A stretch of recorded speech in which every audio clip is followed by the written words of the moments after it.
രാഹുൽ മാങ്കൂട്ടത്തിനെതിരെ പരാതി നൽകിയ യുവതിയുടെ ഐഡന്റിറ്റി വെളിപ്പെടുത്തിയതിന് 4 പേർക്കെതിരെ കേസെടുത്തു. മഹിളാ കോൺഗ്രസ് പത്തനംതിട്ട ജനറൽ സെക്രട്ടറി രഞ്ജിത പുളിക്കനാണ് ഒന്നാം പ്രതി. യൂത്ത് കോൺഗ്രസ് സംസ്ഥാന ജനറൽ സെക്രട്ടറി സജ്ജന ബി സാജൻ നൽകിയ മറ്റൊരു പരാതിയിലും രഞ്ജിതയ്ക്കെതിരെ കേസ് രജിസ്റ്റർ ചെയ്തിട്ടുണ്ട്. രാഹുൽ മാങ്കൂട്ടത്തിലിനെ വിമർശിച്ചതിന്റെ പേരിൽ സജ്ജനയ്ക്കെതിരെ രഞ്ജിത അധിക്ഷേപ പരാമർശം നടത്തിയിരുന്നു. അതിജീവിതയുടെ ഐഡന്റിറ്റി വെളിപ്പെടുത്തിയതിൽ അഡ്വക്കേറ്റ് ദീപ ജോസഫിനെ 2ാം പ്രതിയാക്കിയാണ് case. KPCC general secretary Sandeep Warrier 4ാം പ്രതിയും രാഹുൽ ഈശ്വർ 5ാം പ്രതിയുമാണ്. അതേസമയം വിഷയത്തിൽ വിശദീകരണവുമായി സന്ദീപ് വാര്യർ രംഗത്ത് വന്നു.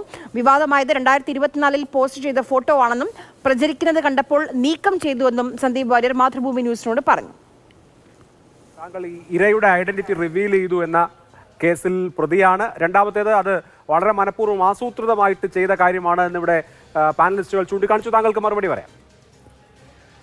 ഒരു തരത്തിലുള്ള ആസൂത്രിതവുമല്ല. എന്റെ പോസ്റ്റ് കണ്ടാൽ അറിയാം.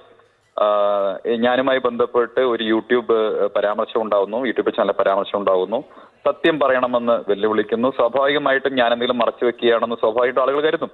അതുമായി ബന്ധപ്പെട്ട് ഇരയുടെ അല്ലെങ്കിൽ ഈ പറയുന്ന പരാതിക്കാരിയുടെ ഐഡന്റിറ്റി വെളിപ്പെടുത്താതെ തന്നെ എനിക്കറിയാവുന്ന ചില കാര്യങ്ങൾ ഞാനതിൽ പറഞ്ഞിട്ടുണ്ട്. അതിനുശേഷം എന്റെ ഫേസ്ബുക്ക് പേജിൽ കയറി ചില ആളുകൾ ഞാൻ പങ്കെടുത്ത ഒരു വിവാഹ ഫോട്ടോ കുത്തിപ്പൊക്കുകയുണ്ടായി. ഇത് ചില മാധ്യമപ്രവർത്തകർ എന്റെ ശ്രദ്ധയിൽപ്പെടുത്തിയ ഉടൻ തന്നെ ഞാനത് ഡിലീറ്റ് ചെയ്യുകയാണ് ചെയ്തത്. വളരെ ഒരുപക്ഷെ എനിക്കത് ഡിലീറ്റ് ചെയ്യേണ്ട കാര്യം പോലുമില്ല. കാരണം നിയമപരമായിട്ട് ആ ഫോട്ടോ അവിടെ നിൽക്കുന്നതിൽ എന്നെ ഒരു തരത്തിലും അതുമായി ബന്ധപ്പെട്ട് പ്രതികരിക്കാനോ മറ്റോ കഴിയില്ല. കാരണം അത് കഴിഞ്ഞ വർഷം ഇട്ട ഫേസ്ബുക്ക് പോസ്റ്റാണ്, ഫോട്ടോ.